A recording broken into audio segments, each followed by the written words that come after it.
देखते हैं बच्चों, फिर से स्क्रीन शेयर कर रहा हूं। देखो बच्चों, जिसपे OH ने अटैक किया, जरा ध्यान सुनना, जिसपे OH ने अटैक किया बच्चों, उसके बारे में मुझे खास बात बताओ। मतलब जिस कार्बन पे अटैक किया, क्या वो कार्बन पहले sp2 था? बोलो। हाँ सर। हाँ। sp2 मतलब प्लेनर था। जब प्लेनर होगा तो अगर OH अटैक करेगा तो क्या वो उसको sp3 में कन्वर्ट करेगा? तो अगर कोई चीज हाँ सर। होता है बच्चों, तो वो फ्रंट साइड से भी अटैक करेगा, बैक साइड से भी अटैक करेगा। क्यों? क्योंकि वो कायरल होने वाला है। ये मैंने बात केमिस्ट्री में कई दिन टाइप से बता रखा है कि प्लेनर कार्बन पे अगर किसी चीज का अटैक होता है तो वहां पे दो प्रोडक्ट बनते हैं, एक तो फ्रंट साइड से, बैक साइड से। इसलिए बच्चों यहाँ पे दो प्रोडक्ट बनेंगे। कैसे बनेंगे जरा देखना। इस कार्बन के पास एस तो पहले से था, जहां सब लोग देखिए, पहले सुन लीजिए उसके बाद छापिएगा।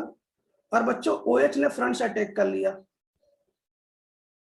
ठीक, OH ने फ्रंट से अटैक कर लिया। अब आगे सुनो। और बाकी देखो, बाकी किसी भी कार्बन के कार्बन में कोई चेंजिंग नहीं आई है, तो जो जैसे वैसे लिख देता हूं। बस पांचवें कार्बन को ध्यान देंगे, देखेंगे इसमें कोई चेंजिंग आई है? No sir. देखो लिख देता हूं H और OH सेकंड वाले पे। क्या इसमें कोई चेंजिंग आई है? No sir. तो ये देखो लिख देता हूं OH और H। उसके बाद में कोई चेंजिंग आई है? No sir. ये रहा H और OH। उसके बाद कोई चेंजिंग आई है? यस। यहाँ पे H है, तो आपको पता ना इसमें ईथर बन जाएगा, एक और ईथर लग जाता है, दूसरी OH लग जाता है, क्योंकि हेमी एसिटल बन रहा है ना, हेमी एसिटल। तो बच्चों ये हेमी एसिटल का साइक्लिक कंपाउंड बन गया ये, क्योंकि पांचवें नंबर से अटैक किया, तो पांचवें नंबर से पहले कार्बन को ये ऑक्सीजन के थ्रू जुड़ जाएगा। आपको पता ना हेमी एसिटल मतलब एक OH का जुड़ना और एक OR का जुड़ना हेमी एसिटल है। बाद में प्रोसेस होकर ये दोनों OR जुड़ जाता, तो इसको एसिटल या कीटल बोलते हैं। ये तो मैं पढ़ा चुका हूँ आपको ऑलरेडी। और बच्चों नीचे वाला हो जाएगा CH2H प्लस।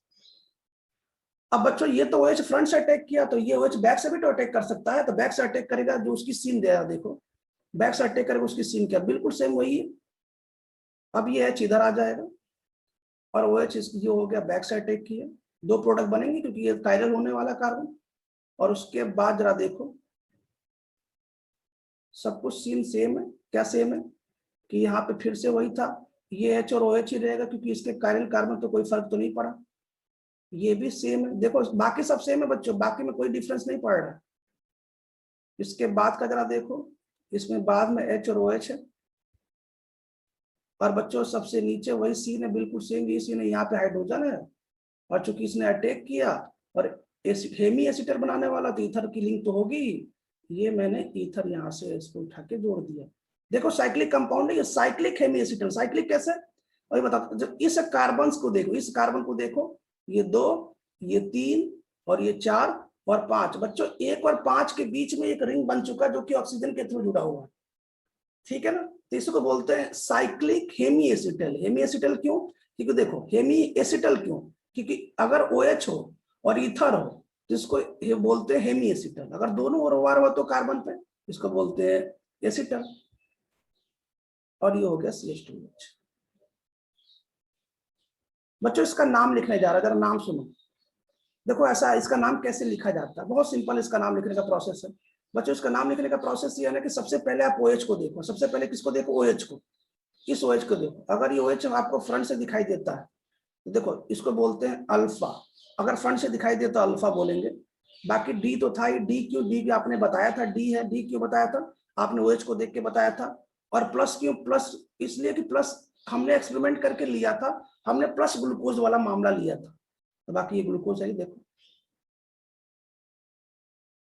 तो बच्चों ये है अल्फा D प्लस ग्लूकोज। और ये क्या बच्चों? क्योंकि ये देखो ये बैक साइड वाला है, बैक साइड से टेक किया, तो इसको बीटा बोलेंगे। Beta D plus glucose. मुझे उम्मीद है कि D प्लस ग्लूकोज को मैंने साइक्लिक हेमी एसिटल ग्लूकोज में चेंज किया, तो दो फॉर्म में कन्वर्ट हुआ, अल्फा और बीटा। बाकी D प्लस ग्लूकोज तो है ही, लेकिन बच्चों उसका अल्फा भी फॉर्म बनेगा, बीटा भी फॉर्म बनेगा। क्यों? क्योंकि प्लेनर चीज जब नॉन प्लेनर होता है तो फ्रंट और बैक दोनों साइड से अटैक होता है। इसलिए OH सामने से अटैक हुआ तो अल्फा, बैक साइड से अटैक हुआ तो बीटा। इसकी स्क्रीनशॉट ले लीजिए।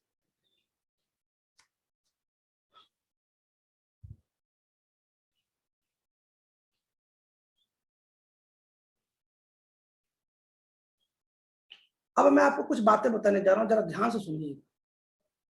आप सभी से रिक्वेस्ट है, ध्यान सुनिए। जैसे बच्चों, अब एक इंपॉर्टेंट बात सुनिए। आपने ये देख लिया, अभी आपने क्या देखा? अभी आपने ये देखा, मैंने अभी अभी हेमियोसेटल स्ट्रक्चर पढ़ा है ना, मैंने ये पढ़ा है। हाँ सर। अब जरा देखिए, हम इसमें कुछ बातें बता रहे हैं, पहले इसको हटा देते हैं। अभी आपने क्या देखा? अभी आपने ये देखा कि सर, अगर आप कोई भी ग्लूकोज लेके चलते हैं, अभी आपने डी प्लस ग्लूकोज लिया, डी प्लस ग्लूकोज, तो उसके 5वें नंबर का OH ने पहले CHO पे कार्बोनिल कंपाउंड पे अटैक किया, 2 कंपाउंड बना। कौन सा? अगर फ्रंट से अटैक करेगा तो alpha alpha D plus glucose बनाया, और बैक से अटैक किया तो OH को देख के मैंने बोल दिया बीटा डी प्लस ग्लूकोज। बच्चों, मैं एक बार फिर शुरू कर देता हूं, एक बार फिर सुन लीजिए, ध्यान से सब लोग सुन लीजिए। अल्फा और बीटा मैंने OH को देख के बनाया। एक बार फिर सुनिए, अल्फा अल्फा और बीटा मैंने OH को देख के बताया। कैपिटल डी और कैपिटल एल भी इंसान मतलब आप भी देख के बता सकते हैं। लेकिन बच्चों, कोई भी कंपाउंड प्लस है कि कोई कंपाउंड माइनस है, ये आप नहीं बता सकते। ये हमने आपको बता दिया कि मैंने जो ग्लूकोज लिया वो प्लस वाला ग्लूकोज लिया है। बच्चों याद रखिएगा, ये एक्सपेरिमेंट, ये प्योर एक्सपेरिमेंट है, बिना एक्सपेरिमेंट के नहीं बता सकते। और ये OH की सिचुएशन को देख के बताया जाता है। और ये आपको अच्छे से पता है कि डीएल कन्फिग्रेशन भी OH की सिचुएशन को देख के बताया जाता है। ये बात ध्यान रखिएगा, कंफ्यूज नहीं होना, क्योंकि हम प्रिपरेशन कर रहे हैं। खैर, अब बच्चों जरा ध्यान सुनिए। अब आपको एक इंपॉर्टेंट बात बताता हूँ, क्योंकि इसकी जरूरत हमें पड़ेगी अब भविष्य में, इसलिए बता रहा हूँ। बच्चों, इन दोनों को ध्यान से देखिए, अल्फा डी और alpha D glucose, alpha D plus glucose और बीटा डी प्लस ग्लूकोज। मैं आपको बताना चाहता हूं कि मान लीजिए कि ग्लूकोज आपने सॉलिड फॉर्म में लिया। किस फॉर्म में? मान लीजिए ग्लूकोज, ग्लूकोज जानते हैं ना, ग्लूकोज सॉलिड फॉर्म में, समझ रहे हैं ना? मान लीजिए आपने ग्लूकोज सॉलिड फॉर्म में लिया, सॉलिड फॉर्म में लिया। बच्चों, सॉलिड फॉर्म का मतलब समझ लीजिए, सॉलिड फॉर्म मतलब उसमें पानी नहीं होना चाहिए, सॉलिड फॉर्म में लिया, इसमें तो कोई डाउट नहीं है, सॉलिड फॉर्म में लिया। तो मैं बताना चाहता हूं कि बच्चों, ग्लूकोज सॉलिड फॉर्म में ना 2 फॉर्म में एग्जिस्ट करता है, alpha D plus glucose, beta D plus glucose. मैं आपको बता दूं कि जो ग्लूकोज सॉलिड फॉर्म में होता है ना, वास्तव में वो 2 फॉर्म में हमेशा रहता है। अल्फा डी, मान लीजिए आपने प्लस ग्लूकोज ले लिया, डी प्लस ग्लूकोज ले लिया, और वो सॉलिड फॉर्म में है, तो मैं बता दूं बच्चों, वो 2 फॉर्म में एग्जिस्ट करता है नेचर में, अल्फा डी प्लस ग्लूकोज और बीटा डी प्लस ग्लूकोज के फॉर्म में एग्जिस्ट करता है। ये बात ध्यान रखिएगा, ये मैं बता रहा हूं, है ना? तो बच्चों, ग्लूकोज सॉलिड फॉर्म में, ग्लूकोज सॉलिड फॉर्म में alpha D plus glucose, alpha D plus glucose समझता है ना, साइक्लिक स्ट्रक्चर। ये क्या सा, ये हेमी साइक्लिक स्ट्रक्चर है, हेमी एसिटल, ये दोनों, ये हेमी एसिटल साइक्लिक स्ट्रक्चर है ना। अल्फा और बीटा का मतलब समझ ही गए, OH जाकर अटैक कर रहा है, हेमी एसिटल साइक्लिक स्ट्रक्चर है ये। तो अगर आपसे कोई पूछे ग्लूकोज सॉलिड फॉर्म में है, तो आप उसका आंसर क्या देंगे? कि अगर ग्लूकोज सॉलिड फॉर्म में है तो अल्फा डी प्लस ग्लूकोज और beta D plus glucose form में एग्जिस्ट करता है। एक बात तो पिक्चर, मैं बार बार कह रहा हूं, मुझे भी इसकी जरूरत पड़ेगी। बच्चों, एक बार तो पूरा पिक्चर क्लियर हो गया। क्या क्लियर हो गया? कि सर, जब भी कभी आप ग्लूकोज बोलेंगे सॉलिड फॉर्म में है, तो मैं आपको तुरंत बताऊंगा कि सर, ग्लूकोज अगर सॉलिड फॉर्म में होगा तो वो हेमी एसिटल साइक्लिक फॉर्म होगा, पहली चीज, और वो 2 फॉर्म में एग्जिस्ट करेगा, अल्फा और बीटा। बच्चों, इसमें से एक खास बात सुनो, इसमें से ये जो बीटा होता है ना, ये मोर स्टेबल होता है, थोड़ा सा ज्यादा स्टेबल होता है, little more stable, little more stable. मतलब मान लो कि ग्लूकोज अल्फा और बीटा दोनों में पाया जाता है, लेकिन इसका जो बीटा वाला है ना उसका परसेंटेज थोड़ा ज्यादा होता है। तो क्या ये पहला इंफॉर्मेशन आपको समझ में आ गया ग्लूकोज के बारे में, कि बच्चों ग्लूकोज यदि सॉलिड फॉर्म में होगा तो वो अल्फा डी प्लस ग्लूकोज और beta D plus glucose hemiacetal cyclic form में पाया जाएगा, और उसका जो बीटा डी प्लस ग्लूकोज है वो सबसे ज्यादा, थोड़ा ज्यादा स्टेबल होता है। कृपया इस बात को नोट कर लिया जाए, जल्दी से स्क्रीनशॉट ले लीजिए।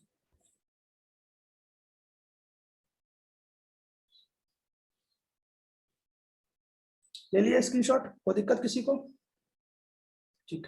अब आपको एक बात बता रहा हूँ, इसको हटा देता हूँ ना, यहाँ तक ठीक है ना? आपने स्क्रीनशॉट ले लिया, आपको क्लियर हो गया? तो जरा बच्चों जरा ध्यान सुनिए, एक बात और बता दूं बच्चों, आइसोमेरिज्म में हमने सभी प्रकार के आइसोमेरिज्म पढ़ लिया। आइसोमेरिज्म में 2 टॉपिक और पढ़ाया जाता है। कौन टॉपिक? मैं आइसोमर्स की बात कर रहा हूँ। आइसोमर्स, आइसोमेरिज्म में 2 टॉपिक और पढ़ाया जाता है। एक पढ़ाया जाता है एनोमर्स, एनोमर्स, और एक पढ़ाया जाता है ईपीमर्स। तो मैं चाहता था बच्चों वही पढ़ा देता, लेकिन मैंने कहा कि चलो थोड़ा समय का वेट कर लेते हैं। बच्चों ये जो एनोमर्स, ये जो ईपीमर्स है ना, ये हाइड्रोकार्बन में देखा जाता है। हाइड्रोकार्बन, हाइड्रोकार्बन जो मैं पढ़ा रहा हूँ, hydrocarbon, sorry carbohydrate, sorry carbohydrate में देखा जाता है। तो प्रश्न ये है कि सर ये दोनों क्या होता है? जो भी कार्बोहाइड्रेट के कंपाउंड्स है ना, उनमें ये 2 आइसोमर पाया जाता है। एक आइसोमर का नाम है एनोमर्स और एक आइसोमर्स का नाम है ईपीमर्स। आपने इसका नाम सुना है? हाँ ना बोलो। आपने जब आपके टीचर ने पढ़ाया होगा तो एनोमर्स ईपीमर्स का नाम सुना है? हाँ। तो बच्चों सबसे पहले हम ये जानेंगे कि सर ये होता क्या है। ठीक है, मैं बताने जा रहा हूं, ध्यान सुनिएगा। तो बच्चों सबसे पहले मेरा एक छोटा सा क्वेश्चन है। क्वेश्चन क्या मैं बता रहा हूँ। सबसे पहले हम ये जानेंगे कि एनोमेरिक कार्बन क्या किसे कहते हैं। सबसे पहले हमारा जो उद्देश्य है ये जानना है कि एनोमेरिक कार्बन किसे कहते हैं। एनोमेरिक कार्बन, जरा ध्यान सुनिएगा, ऐसा कोई भी कार्बन, ऐसा कोई भी कार्बन जिसमें एक OH ग्रुप हो, ऐसा कोई भी कार्बन, जरा ध्यान सुनो, सब लोग सुनो। एनोमेरिक कार्बन बता रहा हूं मैं, एनोमेरिक कार्बन किसे कहते हैं, यदि आपको एनोमर्स को समझना है तो। ऐसा कोई भी कार्बन जिसमें एक OH फंक्शनल ग्रुप हो, और बच्चों उसमें ईथर की लिंक हो, उसमें ईथर की लिंक हो, ईथर की लिंक हो, तो बच्चों ऐसे कार्बन को ना, ऐसे कार्बन को एनोमेरिक कार्बन कहते हैं। एनोमेरिक कार्बन, मैंने क्या बोला? एनोमेरिक कार्बन किसे कहते हैं? ऐसा कार्बन जिसमें OH भी जुड़ा हो और उसी कार्बन पर ईथर की लिंक हो, ऐसा कार्बन एनोमेरिक कार्बन कहलाता है। एनोमेरिक कार्बन कहलाता है। ठीक है, यहाँ तक? अब जरा ध्यान सुनिए, एनोमेरिक कार्बन मैंने आपको बता दिया एनोमेरिक कार्बन क्या होता है। ठीक है, एनोमेरिक कार्बन कहलाता है। चलिए, अब पहले एक क्वेश्चन पूछता हूं मैं, एकदम बिल्कुल सोच समझ के जवाब दीजिएगा, कोई बहुत ज्यादा दिमाग मत लगाइएगा, नॉर्मल जो दिमाग है वही लगाइएगा। बच्चों आप इसको देखो, अल्फा डी प्लस ग्लूकोज को देखो और बीटा डी प्लस ग्लूकोज को देखो, और कुछ भी मत सोचो, ना ईपीमर सोचो, ना एनोमर सोचो, ना कुछ भी मत सोचो। मैंने आपको जो पहले आइसोमेरिज्म पढ़ा बस उसी को सोचो। मुझे एक बात बताओ, ये दोनों एक दूसरे के, क्या आपको इनेंशियोमर लग रहे हैं? क्या इनेंशियोमर? हाँ सर। एक बार फिर क्वेश्चन पूछ रहा हूं मैं, एक बार मेरी बात सुनो बच्चों, इनेंशियोमर किसे कहते हैं? एक दूसरे के मिरर इमेजेस हो। एक दूसरे के मिरर इमेजेस हो, एक दूसरे के मिरर इमेजेस उसे इनेंशियोमर कहते हैं। बच्चों मैं आपको बताना चाहता हूं ना कि ये जरा क्वेश्चन का आंसर देने से पहले ना 10 बार सोच लिया करो। क्या आपको कार्बन नंबर 1 के अलावा सब एक दूसरे के मिरर इमेज दिखाई दे रहे हैं क्या? नहीं सर, तो चौथा कार्बन शेयर है। फिर तो कैसे इनेंशियोमर बोल दिया यार? इनेंशियोमर का मतलब क्या होगा? अगर ये हाथ दिखाई दे रहा तो ये सब के सब ऐसे दिखाई दे यार? मुझे एक बात बता, कार्बन नंबर 2 भी सेम है, कार्बन नंबर 3 भी सेम है, कार्बन नंबर 4 भी सेम है, कार्बन नंबर 5 भी सेम है। बच्चों केवल और केवल ना केवल पहले कार्बन का कॉन्फ़िगरेशन डिफरेंट है, बाकी सब सेम है। तो बच्चों ऐसा स्टीरियो आइसोमर्स को क्या कहते हैं, मेरा ये क्वेश्चन है। एक बार फिर सुनो, दो कंपाउंड जिसमें सबका कॉन्फ़िगरेशन सेम हो, केवल एक का कॉन्फ़िगरेशन डिफरेंट, तो वो दोनों एक दूसरे के, हाँ, डायस्टेरियोमर्स। बिल्कुल सही बात है बच्चों। मैंने कहा आपसे, क्या कहा था कि आप एकदम बिल्कुल नॉर्मल सोचा करें, बहुत टफ ना सोचा करें। तो बच्चों मैंने आपको ये बताया, यहाँ लिख देता हूं कि यह दोनों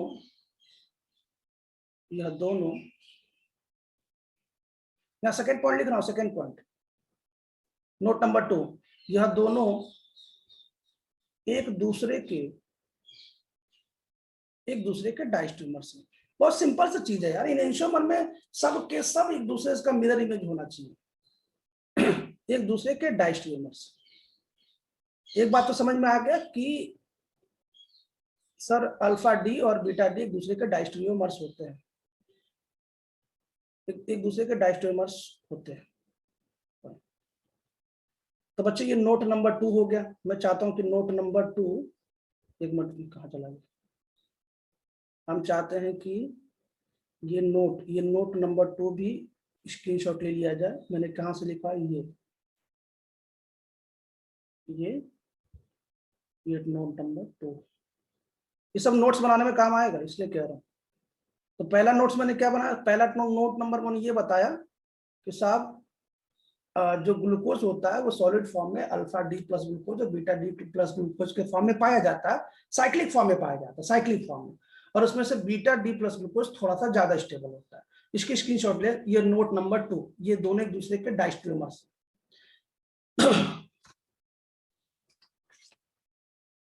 लिख लिया? हाँ सर। ठीक। अब बच्चों जरा मुझे एक बात बताओ, क्या आपको इसमें कोई एनोमेरिक कार्बन दिख रहा है क्या? अल्फा वाले में, बीटा वाले में एनोमेरिक कार्बन?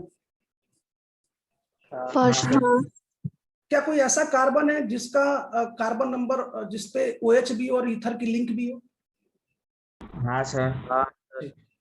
इसका मतलब ये हुआ कि सर इसमें एनोमेरिक कार्बन है। देखो ये कार्बन नंबर 1 एनोमेरिक है और ये भी कार्बन नंबर 1 एनोमेरिक है।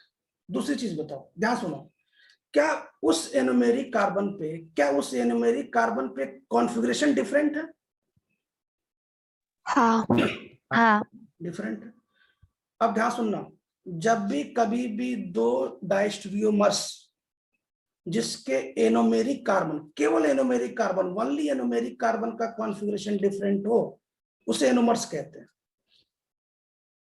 बच्चों एनोमर्स की डिफिनेशन समझ में आ गई? याद रखना, केवल और केवल एनोमेरिक कार्बन का कॉन्फ़िगरेशन डिफरेंट होना चाहिए, केवल एनोमेरिक का। बच्चों उसी को एनोमर्स कहते हैं। बोलो कोई दिक्कत किसी को? तो क्या मैं इस बात को लिख दूं, एनोमर्स किसे कहते हैं, एनोमर्स? हाँ सर। तो बच्चों आज के बाद से तो आपको याद नहीं करना पड़ेगा ना एनोमर्स क्या होता है, एनोमर्स की डिफिनेशन क्या है। तो मैं एनोमर्स लिख देता हूँ, एनोमर्स क्या है। और बच्चों आपको भी पता होना चाहिए कि अल्फा डी प्लस ग्लूकोज और बीटा डी प्लस ग्लूकोज एक दूसरे के एनोमर्स हैं। क्यों एनोमर्स है? क्योंकि इनके एनोमेरिक कार्बन का जो कॉन्फ़िगरेशन है वो डिफरेंट, ये डिफिनेशन होता है बच्चों। मैं यहाँ लिख देता हूँ एनोमर्स। मुझे उम्मीद है कि आपको टीचर ने बताया होगा एनोमर्स, एनोमेरिक कार्बन, और ये होता भी है, बहुत सिंपल सी टेक्निक है। मैंने क्या लिखा कि बच्चों दो या दो से अधिक ऐसे कार्बोहाइड्रेट, दो कार्बोहाइड्रेट, क्योंकि कार्बोहाइड्रेट्स में ये बातें करते हैं, दो कार्बोहाइड्रेट्स जिनमें, बच्चों मैं यहाँ पे वनली लिख देता हूँ, वनली क्यों? क्योंकि यही बच्चों को दिखता नहीं। वनली मतलब केवल और केवल वही बोल आपको सोचना है, only anomeric carbon, anomeric carbon, only anomeric carbon, जो आप अच्छे जानते हैं। एनोमेरिक कार्बन पर बच्चों कॉन्फ़िगरेशन कैसा होना चाहिए?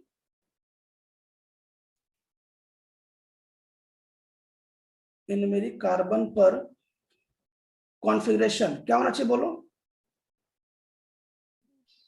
दो कार्बोहाइड्रेट जिनमें वनली एनोमेरिक कार्बन के कॉन्फ़िगरेशन में डिफरेंट, ओनली एनोमेरिक कार्बन का कॉन्फ़िगरेशन डिफरेंट हो, डिफरेंट। तो ऐसे कार्बोहाइड्रेट ऐसे कार्बोहाइड्रेट ऐसे कार्बोहाइड्रेट ऐसे कार्बोहाइड्रेट को एनोमर्स कहते हैं, एनोमर्स, एनोमर्स के। मुझे बच्चों पूरा उम्मीद है कि आपको एनोमर्स की समस्या आज के बाद से नहीं होगी।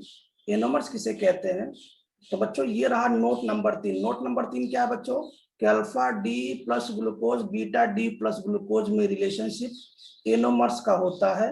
ये दोनों एक दूसरे के एनोमर्स हैं, एनोमर्स। ये हो गया note number 3, note important point number 3, screenshot ले लीजिए।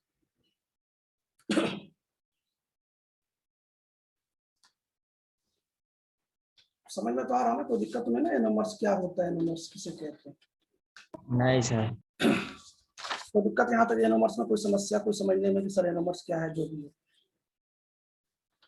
तो मैंने आपको एनोमर्स बता दिया, कोई दिक्कत नहीं है। अब बच्चों प्रश्न ये है कि सर अब इसी के हाथ लगे लगे आप ईपीमर्स भी बता दिए। कि आपने ईपीमर्स का नाम सुना? ईपीमर्स कुछ आना बोलो। नहीं सर। अच्छा, एनोमर्स का नाम सुना था? एनोमर्स का? ठीक। आपने ईपीमर्स का नाम नहीं सुना, कोई बात नहीं, हम ईपीमर्स देख लेते हैं। इसको हटा दो, इसको मैं हटा रहा हूं।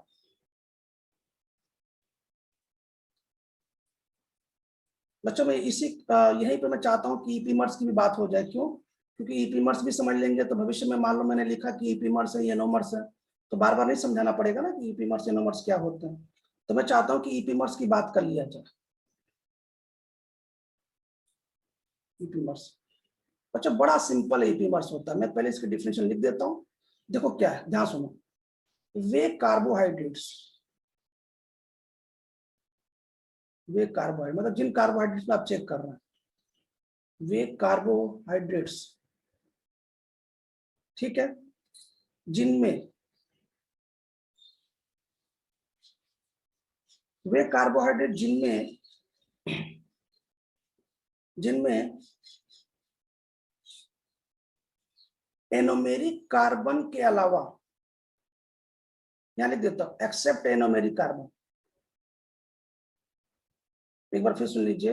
वे कार्बोहाइड्रेट जिनमें एनोमेरिक कार्बन के अलावा, जिनमें anomeric except carbon, anomeric carbon के, क्या लिख रहा हूं मैं?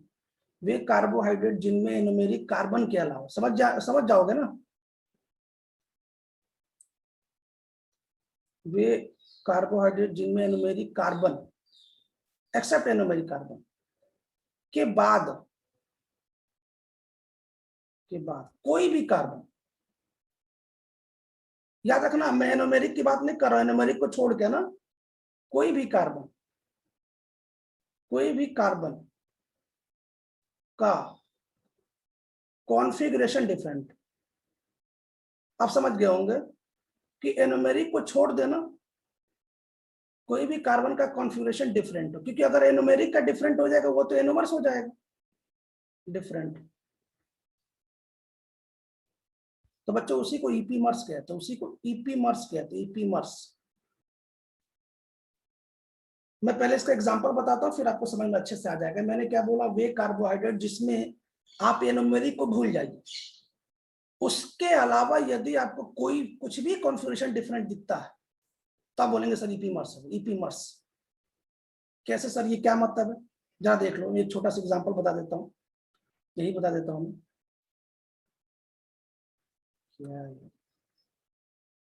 क्या देखो, मैं पहले यहाँ पे CHO लिख देता हूँ, यहाँ पे H और OH लिख देता हूँ। ये कार्बन नंबर 2 है, ये कार्बन नंबर 3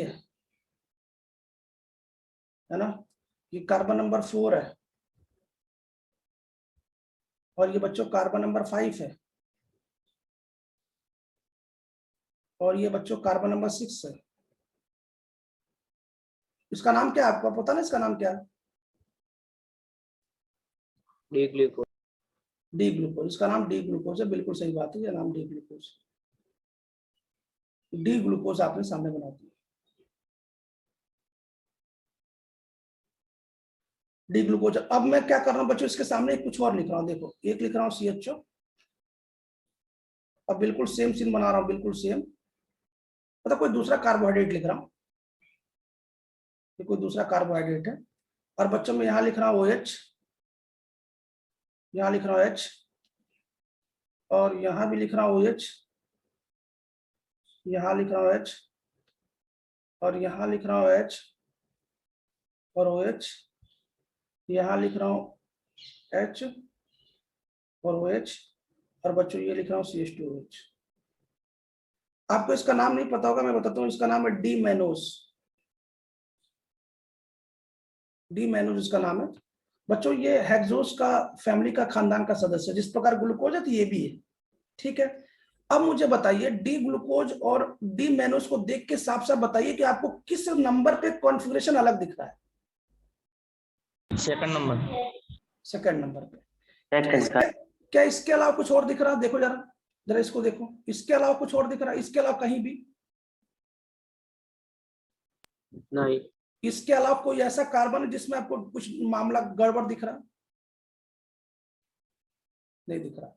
तो बच्चों इसका नहीं सर। आप देखिए इसको क्या लिखते हैं, इसको आपको ऐसा लिखना है, आंसर क्या लिखना है कि डी ग्लूकोज और डी मैनोज ना, ऐसे लिख देता हूं थोड़ा सा नीचे, डी ग्लूकोज डी मैनोज ना ऐसा लिख रहा है, ये दोनों ना एक दूसरे के ना बच्चों ऐसा लिखना, C2 इपीमर्स है, मतलब जिस कार्बन पे ना डिफरेंस होता है उस कार्बन को भी मेंशन किया जाता है, C2 इपीमर्स। बस बोलो इपीमर्स समझ में आया कि नहीं आया?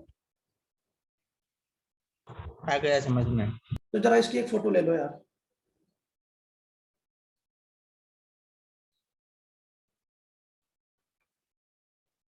बच्चों ये एग्जाम्पल नंबर 1 था इपीमर्स का, एक एग्जाम्पल और करेंगे उसके बाद फिर से अपने काम पे वापस लौटेंगे, मतलब जो पढ़ रहा था। तो बच्चों अगर आपसे कोई क्वेश्चन पूछे कि बताओ इसमें एनोमर्स कौन है, इपीमर्स कौन है, तो बता लोगे ना एग्जाम में कि इपीमर्स एनोमर्स, बहुत सिंपल है ना। ठीक है, अब जरा ध्यान सुनिए बच्चों। हाँ एक क्वेश्चन और करते हैं, एक क्वेश्चन और कर लेते हैं। ये मैं एक क्वेश्चन लिख रहा हूँ जिसको बोलते हैं डी गैलेक्टोज, एक बना रहा हूँ स्ट्रक्चर, बिल्कुल देखने में ऐसा लगेगा, इसका जो बना रहा हूँ डी गैलेक्टोज बना रहा हूँ, और दोनों में चेक करना मैं बना रहा हूँ, जरा देखिएगा बच्चों। डी गैलेक्टोज की स्ट्रक्चर में बताऊं तो यहाँ पे H होता है और यहाँ OH होता है, दूसरे कार्बन की बात कर रहा हूँ, ये दो हटा देता हूँ। अगर मैं तीसरे की बात करूँ तो बिल्कुल वैसे ही होता है, और चौथे की बात करूँ तो H और OH होता है, सॉरी चौथे की बात करूँ तो यहाँ पे OH होता है और यहाँ पे H होता है, और पांचवे की बात करूँ तो बिल्कुल सेम होता है, इसका नाम डी गैलेक्टोज। बताओ इसमें इपीमर्स है कि नहीं है?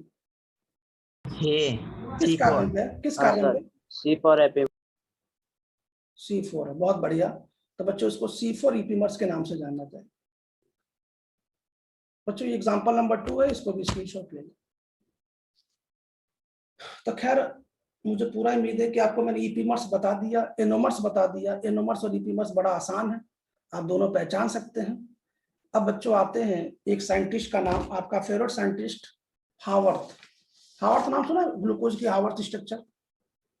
हाँ सर। अब मुझे पता है, हाँ। मुझे पता है कि आप बहुत धुरंधर भी होंगे, आपको बहुत अच्छे से भी आता है, तो कृपया पहले मुझे बताने दिया जाए पूरा। तो जब मैं आपको बताऊंगा तो हो सकता है कि आपको कुछ चीजें ऐसी हो ना जो नया बात पता चले। इसको हटाता हूं मैं ना। बच्चों हावर्थ साहब ने भी अपना दिमाग लगाया, दिमाग मतलब उन्होंने भी अपना कंट्रीब्यूशन दिया, सहयोग। आपको पता है ना देश में तो सहयोग लोग देते रहते हैं, किसी न किसी रीजन से सहयोग देते हैं, वो सहयोग से जैसा भी हो। तो हावर्थ साहब ने भी क्या किया ना, ग्लूकोज की स्ट्रक्चर में भी अपना कंट्रीब्यूशन दिया, सहयोग दे दिया। क्या सहयोग दिया? उन्होंने क्या किया ना, एक कंपाउंड की कॉपी की। उन्होंने क्या किया ना, एक कंपाउंड का कॉपी, समझते हैं ना, कॉपी तो करना आपको अच्छे से आता है, एग्जाम में जो करते हैं। तो बच्चों ये जो साइंटिस्ट है ना, जिनका पूरा नाम आर डी हावर्थ था, इन्होंने क्या किया ना, एक कंपाउंड को देखा और बच्चों उसी की कॉपी करके ना, उसी की सेम टू सेम कॉपी करके ना ग्लूकोज की स्ट्रक्चर बना दिया, और तब से वो फेमस हो गया ग्लूकोज की हावर्थ स्ट्रक्चर। और बच्चों जिस कंपाउंड की कॉपी किया था ना, उसी पे नाम पड़ गया। कैसे सर, ये क्या मामला चल रहा है? वैसे ये सब आपको टीचर ने बताया होगा, तो फिर भी जरा मैं अपने तरीके से एक्सप्लेन कर रहा हूं, सुनो। हेडिंग है हावर्थ इंपॉर्टेंट है, पेपर में कई बार पूछता है, यहीं से शुरू भी होती है। हावर्थ स्ट्रक्चर, आपसे रिक्वेस्ट है ध्यान से सुनिएगा, याद मत करिएगा, समझिएगा, क्योंकि ये पहला स्ट्रक्चर है। अगर आप इसको समझ लीजिए फ्रुक्टोज बहुत आसान है, इसके बाद का सब आसान मिलेगा आपको।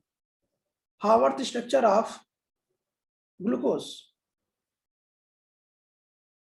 तो पहले तो ग्लूकोज के हावर्थ स्ट्रक्चर सुनने से पहले सुन लीजिए, इन साहब का पूरा नाम था आरडी हावर्थ। आरडी हावर्थ इनका पूरा नाम था। इन्होंने क्या किया ना, एक कंपाउंड को देखा, उसी की कॉपी किया उन्होंने, तो उस कंपाउंड को मैं पहले बनाना चाहता हूँ। इन्होंने जिस कंपाउंड को देखा ना, वो कंपाउंड देखो ऐसे था। अगर मैं इसमें ऑक्सीजन को कॉपी कर दूं ना, तो इसमें टोटल 6 सदस्य मिलेंगे आपको। तो उसने 6 मेंबर का कोई भी कंपाउंड देखा, और बच्चों इस कंपाउंड का नाम था पाइरेन। पाइरेन इसका नाम था, पाइरेन। और टोटल इसमें कितने मेंबर सदस्य हैं? 6 सदस्य हैं।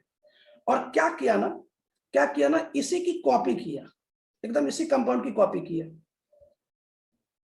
और कॉपी करके ना उसने ग्लूकोज की स्ट्रक्चर बनाया। तो चूंकि इसकी कॉपी किया, तो इसी के सम्मान, इसी के अकॉर्डिंग नाम भी होना चाहिए। तो उन्होंने क्या नाम दिया, देखो, चूंकि ग्लूकोज की स्ट्रक्चर पढ़ रही है, तो उन्होंने बोला साहब ग्लूको, किससे कॉपी कर रहा हूं मैं? पाइरेन से। तो उसका नाम क्या पड़ा? Glucopyranose structure. अब तो समझ में आ गया ना इसका नाम ग्लूकोपाइरेनोज स्ट्रक्चर क्यों है। तो बच्चों, जो ग्लूकोज की स्ट्रक्चर जो आरडी हावर्थ ने बनाया है, आपके एनसीईआरटी में ऐसे लिखा होगा, ग्लूकोपाइरेनोज स्ट्रक्चर। ग्लूकोपाइरेनोज स्ट्रक्चर, ग्लूको मतलब ग्लूकोज की स्ट्रक्चर, पाइरेनोज मतलब पाइरेन के कंपाउंड से उन्होंने कॉपी किया है, और बिल्कुल सेम टू सेम ऐसे बनाया है। तो इसका नाम क्या है? Glucopyranose structure. कृपया स्क्रीनशॉट लीजिए ताकि अब काम को आगे बढ़ाया जाए।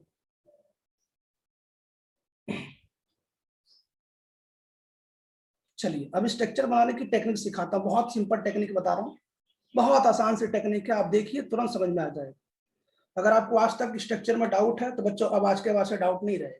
इसको हटाता हूं।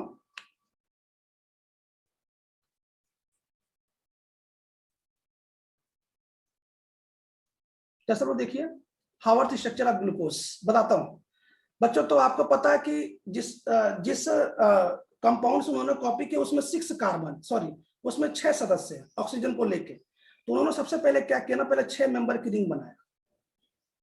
यहाँ पर उसने ऑक्सीजन लेके, ऑक्सीजन भी है ना, एकदम बिल्कुल उसी की कॉपी कर रहा हूं, देख रहा हूं। यहाँ पे गिनते जाओ, 6 मेंबर की रिंग बननी चाहिए, साइक्लिक रिंग बनना चाहिए 6 मेंबर की। देखो मैंने कुछ नहीं किया, मैंने उसी की कॉपी कर दिया, देख लो, उसमें ऑक्सीजन था, मैंने कॉपी कर दिया। ठीक है, याद रखना हम ग्लूकोज बनाने जा रहे हैं बच्चों। क्या करना आपको, ये आपको 1 नंबर डिसाइड करना है, क्योंकि आप उस स्ट्रक्चर को देखिए। अगर आप वो स्ट्रक्चर ऊपर बचा तो मैं आपको बता दूं, जरा देखो इस स्ट्रक्चर। हाँ अच्छा बचा। देखो ये जो 1 वाला कार्बन है, 1 वाला कार्बन देखो ऑक्सीजन के पास ही है। देखो जरा, ऑक्सीजन के पास ही तो 1 वाला कार्बन देख लो, 1 वाला कार्बन ऑक्सीजन के पास है।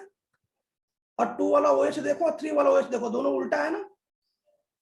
देखो ये 2 वाला OH इधर है, 3 वाला OH उल्टा है, तो फिर 2 वाला, फिर ये बाकी सब सेम हो गया, बाकी सब सेम हो गया। आप इस स्ट्रक्चर को ध्यान से देखिएगा, मैं एकदम इसी की कॉपी कर रहा हूं, देखना जरा। तो बच्चों 1 मैंने लिख दिया। अब सबसे पहले क्या करना है बच्चों, आपको क्या करना, 2 वाले कार्बन पे, यहाँ पे 2 स्टार्ट हो रहा है, 2 वाले कार्बन पे आपको OH नीचे बनाना है, 2 वाले कार्बन पे OH नीचे बनाना है। और आपको अच्छे से पता है कि 3 वाले पे OH उल्टा होता है ग्लूकोज में, 3 पे OH ऊपर बना देना।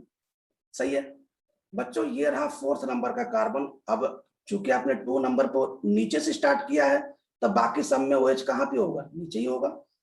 समझ नहीं रहो यार, समझ रहे हैं ना? आगे सुनिए बच्चों। तो एक बार नंबर 2 हो गया, ये 3 हो गया, ये 4 हो गया। बच्चों ये 5वां नंबर कार्बन है, 5वें नंबर कार्बन पे कोई भी OH नहीं होता है, जरा एक बार देख लो, ध्यान से बता दूं। और बच्चों 6ठे नंबर कार्बन पे CH2OH होता है।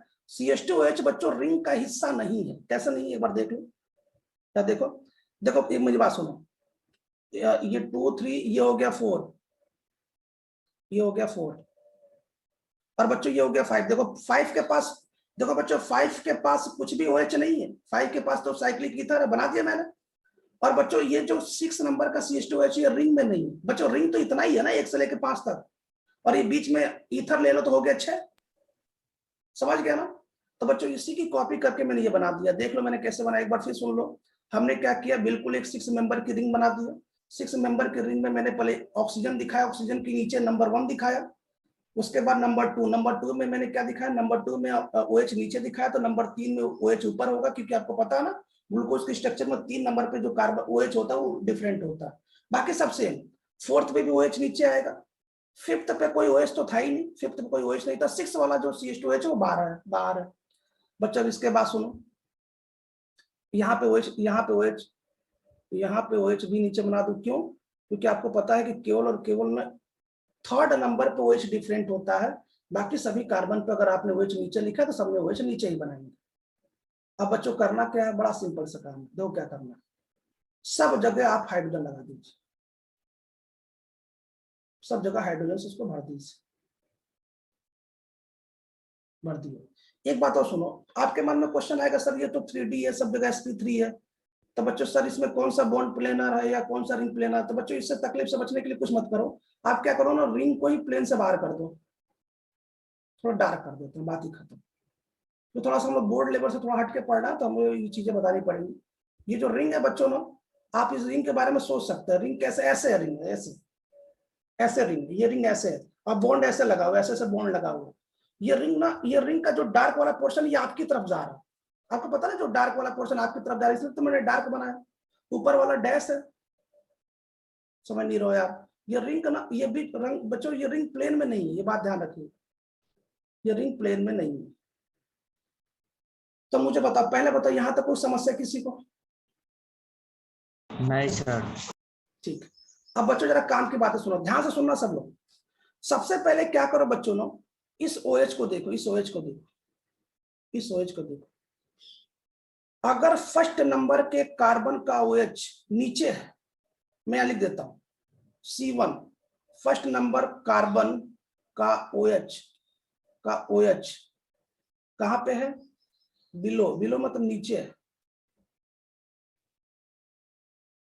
ठीक है, देन इसे अल्फा बोलेंगे, अल्फा। तो जरा मुझे बता दो, क्या मैंने D प्लस ग्लूकोज इसी की कॉपी की है, सही है, क्या OH नीचे है तो ये हो जाएगा अल्फा D प्लस ग्लूकोज, और ये कौन सी स्ट्रक्चर है, हावर्थ स्ट्रक्चर है, ग्लूकोपाइरोनोज हावर्थ स्ट्रक्चर। समझ में आ रहा है कि नहीं आ रहा? आ रहा है समझ में। इसकी स्क्रीनशॉट ले लो एक। अच्छा मुझे बताओ, अगर मैं जो इसका बीटा बनाना हो तो कैसे बनाएंगे?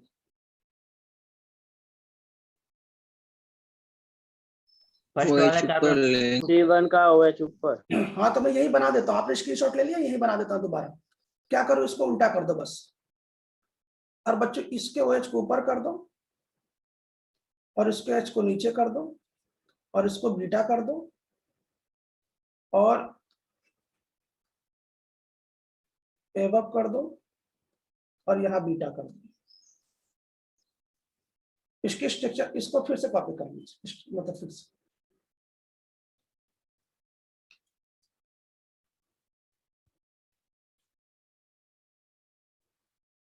तो मुझे एक बार फिर सोच के बता दो, एक बार फिर मुझे बताइए कि अभी मैंने आपको जो याद रखिए मैंने किसकी कॉपी की है, मैं आपको फिर दिखा दूं, देख लीजिए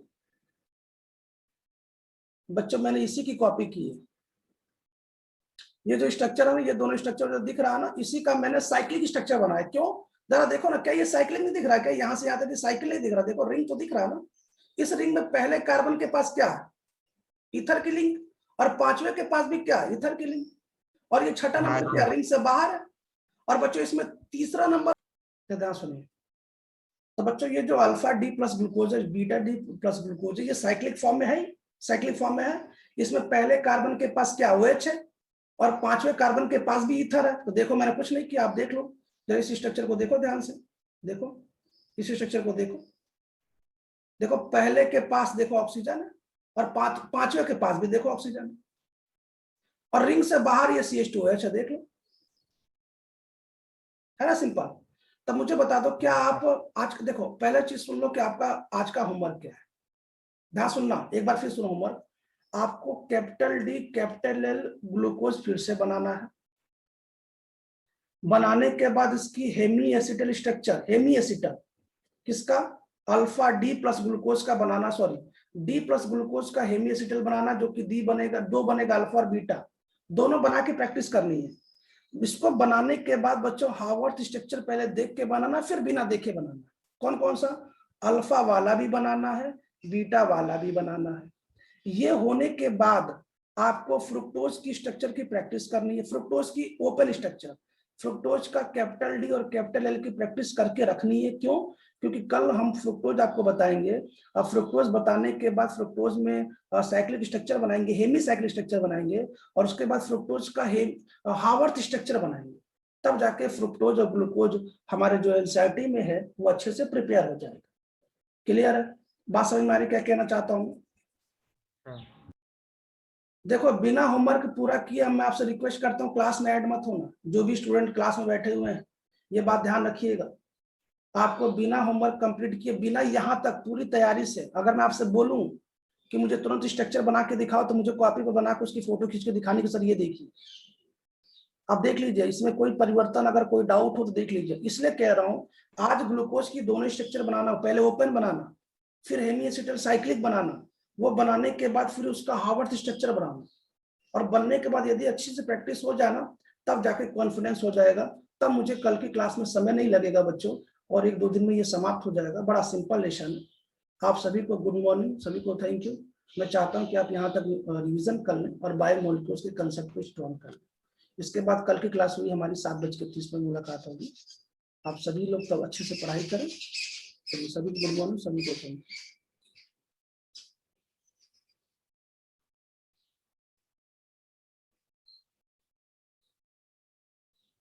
कर सकते हैं, है ना, यदि पढ़ना होगा तो, बाकी कोई बात ही नहीं, क्योंकि देश तो ऐसे भी चल रहा है, नहीं पढ़ेंगे तब भी चलेगा, पढ़ेंगे तब भी चलेगा। बच्चों मुझे एक क्वेश्चन का जवाब दो, क्या आपने म्यूटा रोटेशन का नाम सुना है? म्यूटा रोटेशन किसने सुना हो?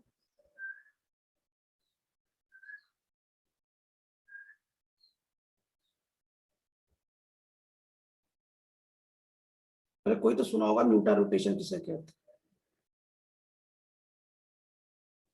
बोलो, किसी को पता है म्यूटा रोटेशन नाम का भी कुछ चीज पाया जाता है? म्यूटा रोटेशन, कोई बात नहीं, चलो मुझे एक क्वेश्चन का आंसर दे दो। ग्लूकोज सॉलिड फॉर्म में किस फॉर्म में एग्जिस्ट करता है?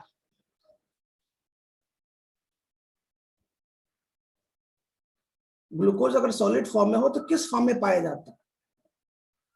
Alpha D plus glucose beta D plus beta D. हाँ, मतलब अल्फा डी प्लस ग्लूकोज और बीटा डी प्लस ग्लूकोज में पाया जाता है यदि ग्लूकोज सॉलिड हो तो। लेकिन बच्चों मान लो गलती से किसी ने पानी डाल दिया तो पानी डाल दोगे तो अल्फा डी प्लस ग्लूकोज और बीटा डी ग्लूकोज मिलेगा नहीं। भाई पानी डालोगे तो उसकी जो साइकिल स्ट्रक्चर वो टूट जाएगी। क्या आप हमारी बात को समझ पा रहे कि नहीं समझ पा रहे? देखिए, तो जब तक सॉलिड है तो वो रिंग के फॉर्म में रहेगा। कौन से रिंग के फॉर्म में? हेमी एसिटल साइक्लिक फॉर्म में रहेगा, और उसी को अल्फा और बीटा कहते हैं। जब तक रिंग है तब, सॉरी जब तक सॉलिड है तो। देखो मेरी बात ध्यान सुनना ध्यान से। देखो बच्चों, मैं क्या करता हूं, मेरे पास जो अल्फा डी प्लस ग्लूकोज है मैं उसका प्योर फॉर्म लेता हूं। ध्यान से सुनो, मैंने क्या किया, मैंने अल्फा डी प्लस ग्लूकोज, मैंने इसको प्योर फॉर्म में लिया, प्योर फॉर्म में ले ली, ठीक है। प्योर फॉर्म मतलब ये साइक्लिक फॉर्म में है। अब ये साइक्लिक फॉर्म है, कैसे पता साइक्लिक फॉर्म में? देखो ना अल्फा लिखा है यहाँ पे, साइक्लिक फॉर्म। और बच्चों ये सॉलिड फॉर्म में है, ठीक है, यहाँ तक कोई दिक्कत किसी को? ये किस फॉर्म में है? Solid form. भाई ग्लूकोज सॉलिड फॉर्म में इसी फॉर्म में रहता है ना, अल्फा और बीटा दोनों फॉर्म में रहता है। मैंने अल्फा प्योर ले लिया, ठीक है। बच्चों आपको पता है ना, मैंने ऑप्टिकल रोटेशन पढ़ाया था, मैंने पोलरिमीटर पढ़ाया था। तो बच्चों पोलरिमीटर से देखते हैं ना तो बताता है कि ये डेक्स्ट्रो रोटेटरी की लीवो रोटेटरी है, और बच्चों वो एंगल भी बताता है। तो मैं आपको बता देता हूं कि इसका जो स्पेसिफिक रोटेशन है ना, मैं आपको हिंट दे देता हूं, इसका जो स्पेसिफिक रोटेशन है बच्चों ना, किसका? अल्फा डी प्लस ग्लूकोज का जो होता है वो 111 डिग्री होता है, प्लस का 111 डिग्री होता है। प्लस का समझ गया ना, प्लस का मतलब ये कि प्लस में 111 डिग्री घुमाता है। जैसे मान लो कि अगर आपने अल्फा डी प्लस ग्लूकोज ले लिया और उसको आप पोलरीमीटर से देखोगे ना, तो उसका एंगल जो आएगा वो डेक्स्ट्रो रोटेटरी आएगा और प्लस का 111 आएगा, ये मैं आपको बता देता हूँ, ठीक है। बच्चों मान लो कि इसमें आपने पानी डाल दिया, तो जब ये पानी डालोगे तो क्या ये साइक्लिक फॉर्म में रहेगा? नहीं रहेगा। तो जब आप बच्चों इसको जब आप पानी डालोगे, जब आप इसको पानी डालोगे तो ये क्या होगा, ये open chain D plus glucose में कन्वर्ट होगा, ठीक है। यहाँ तक भाई ओपन चेन है, ये आपको पता नहीं कौन सा है, ये पता ना आपको कौन सा है, ये ओपन ग्लूकोज की स्ट्रक्चर है। कुछ आना बोलो है। हाँ सर। हाँ ये ओपन ग्लूकोज की स्ट्रक्चर है। तो बच्चों आपने पानी डाला तो ऐसा हो गया, लेकिन बच्चों मान लो कि पानी, मान लो इसमें से जो पानी का मॉलिक्यूल ड्राई हो गया, तो ये दोबारा फिर से साइक्लिक स्ट्रक्चर में बदलेगा। मेरी बात समझो, ये रिंग ओपन हो चुका है, लेकिन मान लो कि इसको चांस मिला क्लोज करने के लिए, रिंग क्लोज करने के लिए, तो बच्चों अगर ये रिंग ओपन है और अगर इसको चांस मिला कि मैं क्लोज हो जाऊं, तो बच्चों अगर इसको चांस मिलेगा तो ये बीटा में भी क्लोज हो सकता है और अल्फा में भी क्लोज हो सकता है। क्यों, यहाँ तो कोई दिक्कत तो नहीं है ना, मतलब ये बीटा में भी क्लोज हो सकता है, बीटा डी प्लस ग्लूकोज, मतलब बीटा मैनर में भी ये रिंग स्ट्रक्चर बना सकता है और अल्फा में भी बना सकता है। क्यों सर? अरे भैया आपको पता है ना, ये sp2 होता है, तो जब OH अटैक करता है तो sp3 अटैक होता है, तो इस फॉर्म में भी तो बन सकता है, इस फॉर्म, दोनों फॉर्म में बन सकता है। कुछ आना बोलो। हाँ सर। देखो मैं फिर कह रहा हूँ कि आप थोड़ा सा डेली का डेली रिवीजन करा करें, यदि आप बहुत अच्छा कंसेप्ट चाहते हैं तो। मैंने क्या बोला, ध्यान से सुनना बच्चों, जब कोई ओपन ग्लूकोज होता है और वो जब रिंग में कन्वर्ट होता है, क्लोज में कन्वर्ट होता है, तो वो इस मैनर में भी कन्वर्ट हो सकता है और इस मैनर में भी कन्वर्ट हो सकता है। क्यों? क्योंकि क्लोज होने पे वो आपका sp2 होगा, सॉरी, जब ओपन होता है तो sp2 होता है, जब क्लोज होता है तो sp3 होता है, तो बैक साइड फ्रंट साइड दोनों से अटैक होता है, तो अल्फा और बीटा दोनों बना सकता है। बच्चों जो बीटा डी ग्लूकोज होता है ना, उसका स्पेसिफिक रोटेशन प्लस 19 डिग्री होता है। ये मैं आपको इंफॉर्मेशन दे दूं, एक बार फिर मैं बोल रहा हूं, ध्यान से सुनना। आपने pure alpha D plus glucose लिया ये, यस सर। आपने उसको पानी में घोल दिया। जब ये पानी में घोलेंगे तो ये साइक्लिक स्ट्रक्चर रहेगा नहीं, अभी ओपन स्ट्रक्चर में कन्वर्ट हो जाएगा। ये रहा ओपन स्ट्रक्चर, कन्वर्ट हो गया।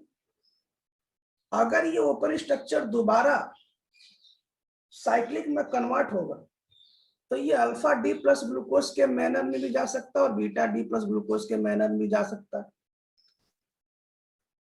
और ये बच्चों ये तब तक फ्लक्चुएट होता रहेगा अल्फा बीटा जब तक ये इक्विलिब्रियम पे ना आ जाए। आपको भी पता है, अगर कोई दो रिएक्शन अल्फा और बीटा इधर उधर हो रहा है तो ये जब तक इक्विलिब्रियम पे ना आ जाए। मैं बताना चाहता हूँ कि ग्लूकोज का जो स्पेसिफिक रोटेशन का जो इक्विलिब्रियम एंगल होता है वो 52.5 होता है। आपने देखा होगा, मतलब मैं बता दूं कि ग्लूकोज की कोई भी न्यूमेरिकल जब सॉल्व करते हैं ना बच्चों, तो यही वैल्यू रखते हैं, कोई भी न्यूमेरिकल सॉल्व करते हैं ग्लूकोज का स्पेसिफिक रोटेशन के लिए प्लस 52.5, यही न्यूमेरिकल वैल्यू आपको बुक्स में मिलेगा। क्यों? क्योंकि जब ग्लूकोज अल्फा डी और बीटा डी में जब फ्लक्चुएट होता रहता है ना, तो इसी पे इक्विलिब्रियम आता है। अब ध्यान सुनिएगा, मैं फिर बता रहा हूं, मैं आपको न्यूटन रोटेशन की डिफिनेशन बता रहा हूं। इस इक्विलिब्रियम के स्टेब्लिश होने से पहले,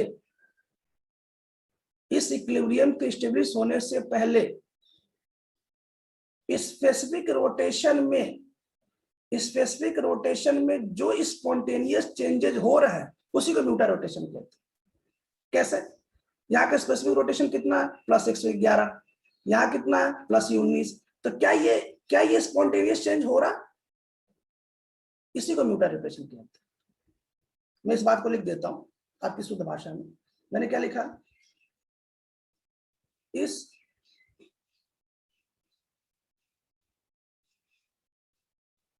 क्या आपको ये पढ़ाया गया, ये आपको एनसीईआरटी में है, ये पढ़ाया गया? आप देख रहे हैं ना इसमें कितना ज्यादा कलाकारी है, कितना मतलब कॉन्सेप्ट है। इस इक्विलिब्रियम के स्टेब्लिश होने से पहले जो स्पेसिफिक रोटेशन, बच्चों क्या स्पेसिफिक रोटेशन में चेंजेज हो रहा है, देख लो 111 से 52 पॉइंट आ रहा, इधर 19 से 52 पॉइंट जा रहा। तो ये जो स्पॉन्टेनियस जो बदलाव आ रहा है ना, इसी को म्यूटा रोटेशन कहते हैं। आपको पता है म्यूटेशन मतलब बदलाव होता है बायोलॉजी का टर्म से, है ना, और रोटेशन मतलब एंगल में रोटेशन हो रहा, तो वही चेंजिंग है। जो स्पेसिफिक रोटेशन की वैल्यू में स्पॉन्टेनियस चेंज होते हैं, स्पॉन्टेनियस चेंजेस होते हैं, उसी को म्यूटा रोटेशन कहते हैं। बच्चा मैंने इसको हिंदी में इसलिए लिख दिया ना, क्योंकि जैसे मान लीजिए कि आपको बोर्ड में लिखना पड़ेगा ना, तो इसलिए मैंने इसको लिख दिया हिंदी में, ताकि इसको आप ट्रांसलेट कर लें, तो गुजराती भाषा में ट्रांसलेट कर लें। म्यूटा रोटेशन क्या होता है, मुझे बताओ, क्या आपको म्यूटा रोटेशन समझ में आ गई? कोई तकलीफ किसी को? बहुत सिंपल भाषा है। हाँ। अच्छा, आप तो समझ में आ गया ना, मैं बार बार क्यों कह रहा था कि आप बच्चों याद करो, ग्लूकोज जो सॉलिड फॉर्म में होता है वो अल्फा डी और बीटा डी दोनों में एग्जिस्ट करता है। मैं बार बार क्यों कह रहा था, आप समझ में आ गया ना बच्चों? जब भी ग्लूकोज सॉलिड फॉर्म में होता है ना, तो अल्फा और डी और बीटा डी दोनों में होता है, साइक्लिक फॉर्म में रहता है, उसी को हेमी एसिडिक स्ट्रक्चर कहते हैं। लेकिन यदि आपने पानी डाल दिया ना, तो बच्चों को ओपन में कन्वर्ट हो जाएगा, वो डी प्लस ग्लूकोज बन जाएगा। और अगर वो डी प्लस ग्लूकोज दोबारा क्लोज में बनता है, तो दोनों में जा सकता है। तो दोनों में जाने पे जो भी स्पेसिफिक रोटेशन में जो चेंजेस हो रहे हैं उसकी वैल्यू में ना, वही म्यूटा रोटेशन है। सिंपल सी बात है। स्क्रीनशॉट ले लो जल्दी से फास्ट। मुझे उम्मीद है कि आपको म्यूटा रोटेशन मजा आया होगा, बड़ा बढ़िया टॉपिक था, इसलिए पढ़ा दिया मैंने। चलिए इसको हटा देते हैं।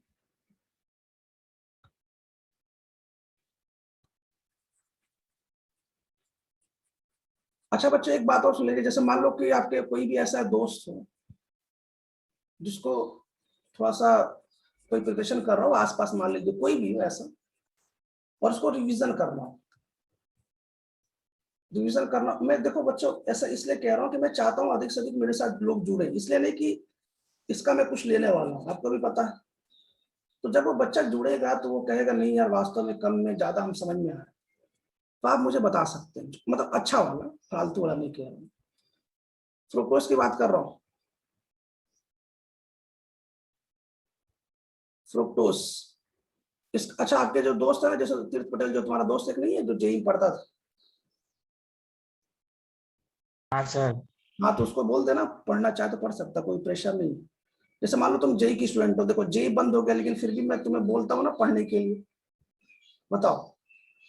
और हम लोग हाँ सर। क्या हम लोग किसी स्पेशल टाइप के तुमसे फीस की कोई रिक्वायरमेंट, कोई कभी बात करते, कभी ऐसी कोई बात हुई? नहीं हुई। सर तो हम चाहते हैं कि अपने जो दोस्त है उसको भी बोलो कि वो भी आ जाए।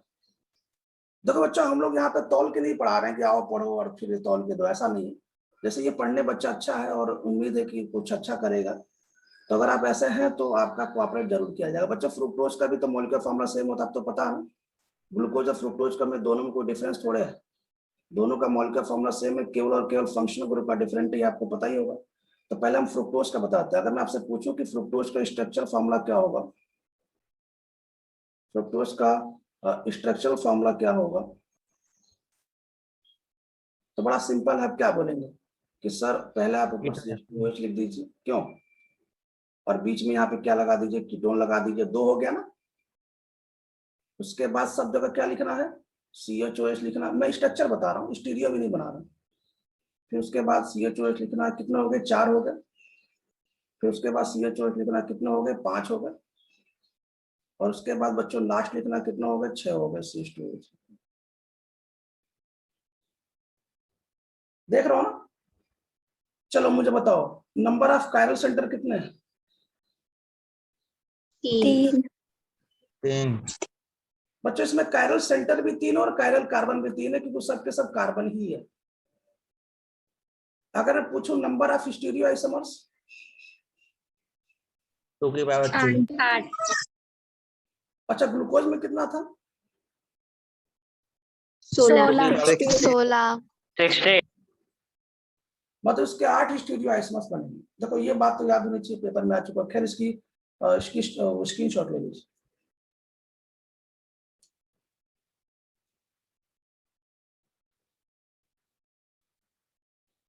इसको हटा देते हैं ना। तो बच्चों ये तो मैंने स्ट्रक्चर फॉर्मूला बता दिया। अब मैं थोड़ा सा इसका स्टीरियो केमिकल फॉर्मूला बताने जा रहा हूँ। स्टीरियो केमिकल फॉर्मूला समझ रहे हैं ना, जो कैपिटल डी कैपिटल एल करके बताया जाता है, जो कि कार्बोहाइड्रेट में ही होता है, इसमें OH करीब देखते हैं, ये सब यही सब बताने जा रहा हूँ। जरा देखो मैं इसका क्या बताने जा रहा हूँ। स्टीरियो समझता है ना, जिसमें आप उसका ओरिएंटेशन बता पाए, जो स्पेस में बताया जाता है 3D में, तभी तो आप बता रहे हैं कि OH इधर है, राइट है, लेफ्ट है। स्टीरियो केमिकल फॉर्मूला कैसे होता है देखो। आपको पता है कि सबसे ऊपर CH2OH होता है, आप अच्छे जानते हैं। सेकेंड नंबर पे कीटोन होता है बच्चों। थर्ड नंबर पे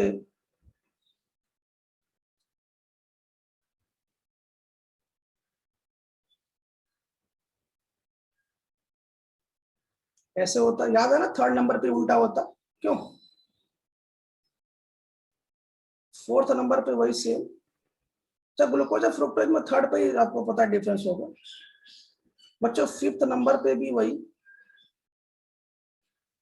और लास्ट का ये जो सीन है CH2H ऐसे होता है। आपको अच्छे से पता है कि यदि मैं नंबरिंग कर दूं इसकी,